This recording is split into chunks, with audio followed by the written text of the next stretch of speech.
Hi there! Welcome to my channel. Today I'm gonna show you how to do an invisible seam to join granny squares. Let's get started.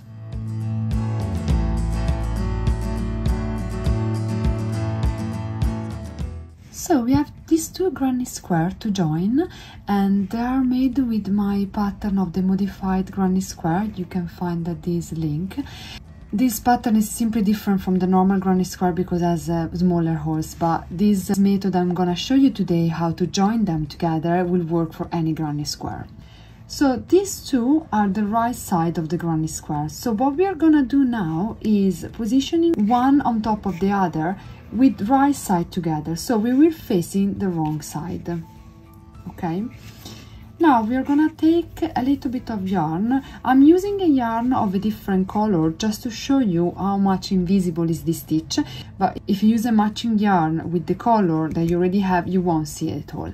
So take your darning needle and insert the yarn in the needle. Now we say that we put this together, we align them. So for this example, my granny square has 2 chains in the corner. Most of the granny square you will have 3. So it depends on what you're gonna do with this granny square. A bag or like a table runner like the one I made. You can find the link of the pattern, is a free pattern, in the description below. Depending on the pattern you're gonna do, you will join them directly on the first chain or directly on the stitches. It really depends on the project.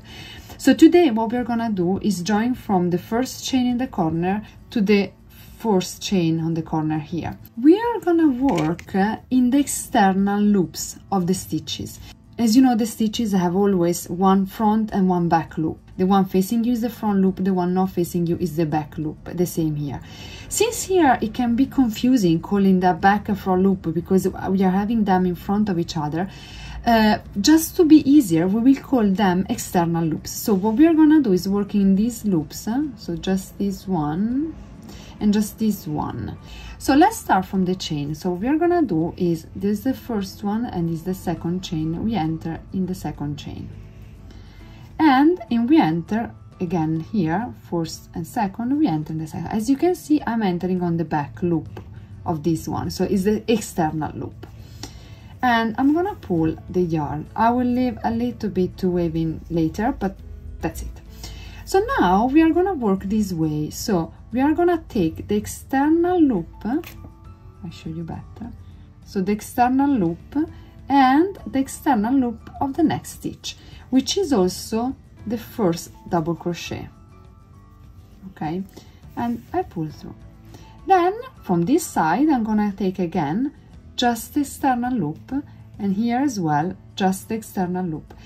As you can see, while we are working, the two granny squares are already positioning themselves in an easy way for me to go through, and I continue like this until the end. So external loop, external loop.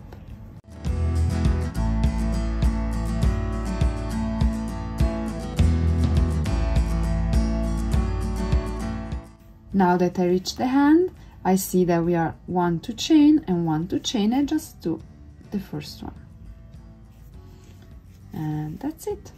Now from here you can see the yarn. Okay, this is the wrong side, so we open it and we see this, so we still a little bit visible. So what we are gonna do is take in the 2 ends and pull it tight.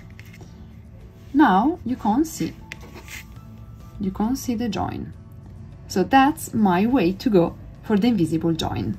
As I mentioned before, with this join you can do a lot of things, bags, table runner, etc. You can find in the description below some of the patterns I made with this join, with this invisible seam, and that's it. So I hope you liked this video. If you did, I would like to ask you to put a like, and if you already didn't, to subscribe my channel. Have a lovely day!